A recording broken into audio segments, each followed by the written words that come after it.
강원형 일자리 사업의 핵심 업체가 자금난 때문에 토지대금조차 납부하지 못한 것으로 확인됐습니다. 강원도가 무리하게 사업을 서두르고 있다는 지적이 나오고 있습니다. 폭염 속에서도 음식 배달에 나서야 하는 배달원 노조가 지난해부터 폭염 수당을 요구하고 있습니다. 일부 서비스 업체가 수도권 등에서 시범 도입했지만 누가 얼마를 부담해야 하는지 접점을 찾기가 쉽지 않아 보입니다. 도내 대부분의 해수욕장이 폐장한 가운데 올해 피서객들이 지난해보다 줄어든 것으로 나타났습니다.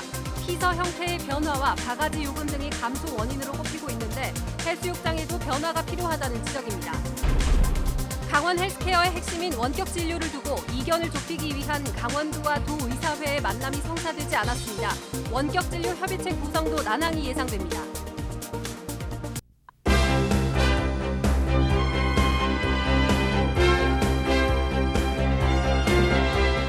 안녕하십니까. 뉴스데스크 원주입니다.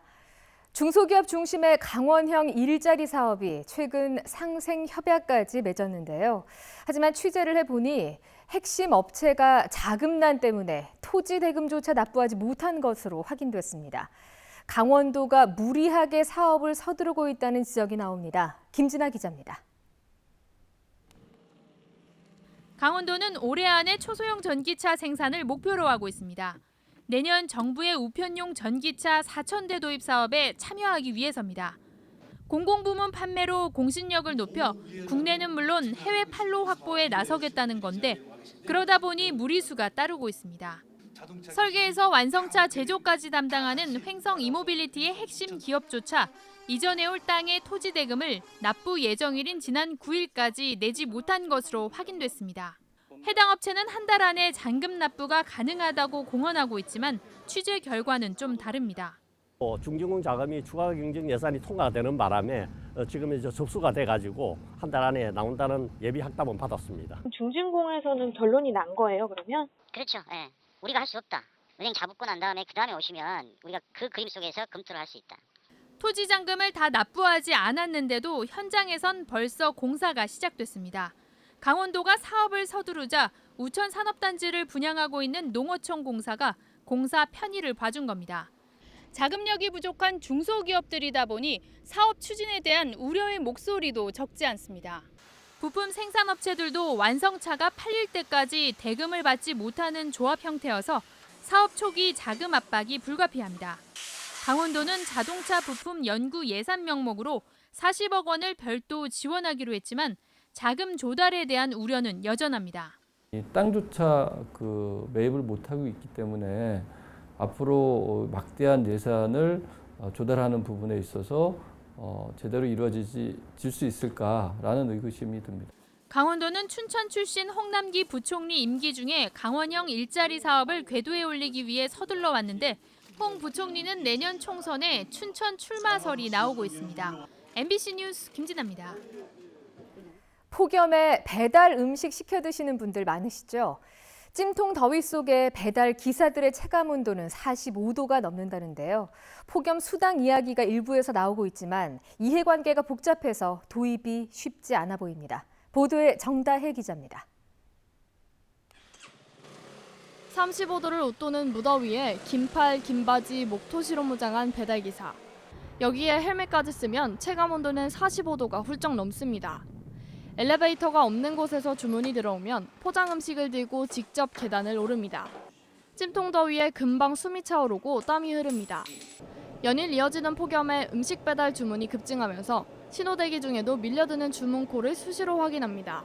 일단은 폭염이나 비가 왔었을 때 경우 같은 경우는 눈이 오거나 그럴 때는 항상 주문이 밀리기 때문에 그리고 도초 전화도 많이 오기 때문에 거기에 대해 고용노동부의 5개 작업 중지 권고 온도인 35도가 넘는 날이 이어지고 있지만 배달기사들에겐 남의 이야기일 뿐입니다. 오히려 폭염 때 배달 주문이 느는 경우가 많은데 배달원 노조는 작년부터 폭염 수당을 요구하고 있습니다. 이런 가운데 한 배달앱 서비스 업체가 업계 최초로 폭염 수당을 수도권 등에서 시범 도입했습니다. 밖의 기온이 33도 이상 넘어갈 경우에 건당 폭염 수당을 500원씩 본사에서 부담해서 적용하고 있습니다. 하지만 이해 당사자가 워낙에 많아 일괄 적용은 쉽지 않습니다. 배달 대행 업체, 음식점, 소비자 중 누가 얼마나 폭염 수당을 부담해야 하는지 따지기 어렵고 배달원의 근로 형태나 소득뿐 아니라 영세업자가 많은 음식점 부담까지 고려해야 해서 절충안 찾기가 쉽지 않아 보입니다. MBC 뉴스 정다혜입니다. 강원 헬스케어의 핵심 사업 중 하나인 원격 진료에 대한 이견을 조율할 것으로 관심을 모았던 오늘, 강원도와 강원도 의사회의 만남 자체가 성사되지 않았습니다. 강원도는 강원도 의사회와 함께 이른바 원격 진료 협의체를 구성한다는 계획이지만 원격 진료의 주체가 될 의사회는 협의체 구성 자체에도 거부감이 큰 것으로 알려졌습니다. 강원도 의사회는 이와 관련해 원격 의료 협의체에 참가하지 않겠다는 뜻을 이미 전달했다고 밝혔습니다. 양양 지역을 제외한 도내 동해안 해수욕장이 폐장했습니다. 피서객 2천만 명 달성을 목표로 했지만 지난해 1,809만 명보다 더 감소했습니다. 배연환 기자입니다. 해수욕장은 폐장했지만 늦더위를 식히려는 피서객들이 바다를 찾았습니다.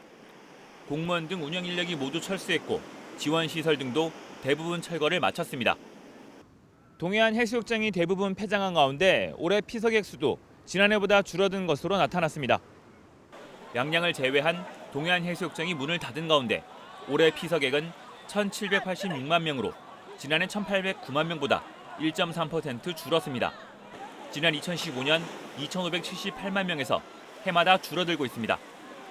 올해 처음 야간 개장을 한 속초시는 286만 명으로 41% 늘었고 동해시가 182만 명으로 3.2%, 고성군은 154만 명으로 1.9% 늘었습니다. 동해안 최대 피서지인 강릉 지역에는 610만 명이 찾았지만 지난해보다 7.9% 줄었고 삼척시는 311만 명으로 1% 줄었습니다. 오는 25일 폐장하는 양양 지역 해수욕장 피서객은 240만 명으로 20.4% 줄었습니다. 피서객들이 해외여행이나 대형 물놀이 시설 등으로 분산되고 바가지 요금이나 피서 형태 변화도 감소 원인으로 꼽히고 있습니다. 특정 테마로 된 여가 활동의 장을 제공한다든가 다양한 놀거리, 먹거리, 나이트 라이프가 함축된 패키지 관광상품, 특화된 차별화된 관광상품을 동해안 해수욕장의 관광객을 끌어들일 수 있는 새로운 전략을 마련하지 못하면 피서객 감소 추세를 막기 어려울 것으로 예상됩니다. MBC 뉴스 배연환입니다.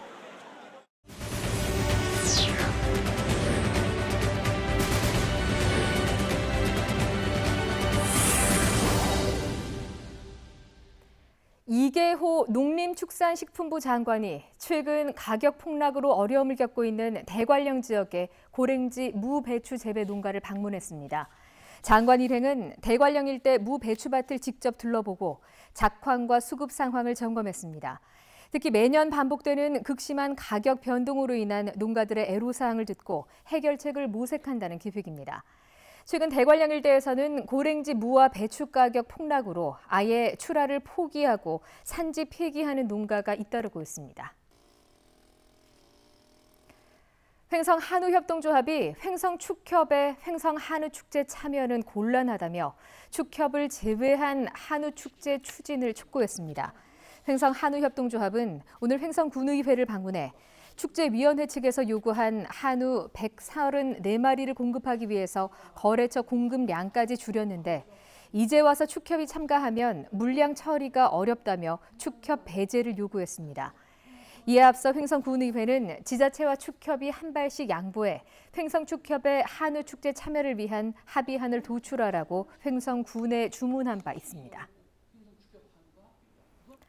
도내 우수 중소기업과 청년 창업인들이 경영 노하우와 아이디어를 공유하는 간담회가 열렸습니다. 중소벤처기업진흥공단 강원지역 본부는 오늘 원주의 한 벤처기업에서 강원 글로벌 CEO 클럽과 강원 청년 창업사관학교 동문기업 간 네트워킹 데이를 개최하고 건전한 창업 생태계 구축을 위한 협력 방안을 모색했습니다. 또 청년 창업 활성화를 위해 기업의 대표와 청년 창업가 간의 멘티 협약도 체결했습니다.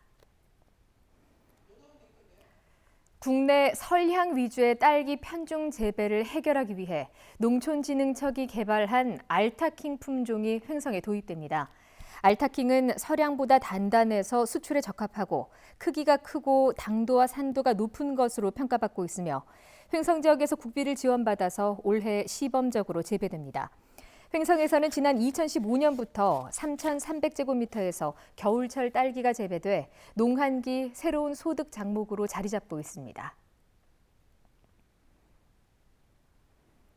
원주시가 도내에 처음 도입한 공영버스, 누리버스 이용객이 늘고 있는 것으로 나타났습니다. 원주시에 따르면 운행을 시작한 5월 7,700여 명이었던 이용객이 6월에는 9,300여 명으로 늘었고 버스 2대를 추가 도입하고 운행 노선을 확대한 지난달에는 11,400명까지 증가했습니다. 원주시는 누리버스가 대중교통 사각지대에 있는 시민들에게 도움이 되고 있다고 보고 버스 증차와 노선 확대를 검토하고 있습니다. 새 학기 개학과 동시에 고등학교 3학년 학생부터 무상교육이 실시됩니다. 교육부에 따르면 도내 1,382명 등 전국에 있는 고등학교 3학년 학생 43만 9,700여 명이 마지막 학기에 수업료와 학교 운영 지원비, 교과서비를 지원받습니다.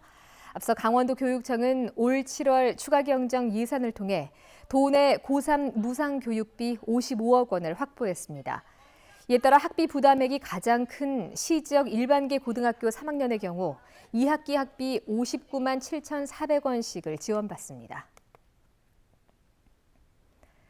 강원도 청사 이전과 관련해 여러 가능성이 제기되고 있지만 춘천 이외 도시로의 청사 이전 가능성은 낮은 것으로 확인됐습니다.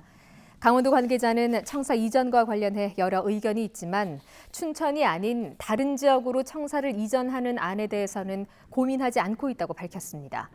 강원도는 현 부지에서 개보수할지 춘천 내 다른 부지로 옮길지의 여부에 대한 의견을 오는 27일 토론회를 시작으로 본격적으로 청취한다고 덧붙였습니다.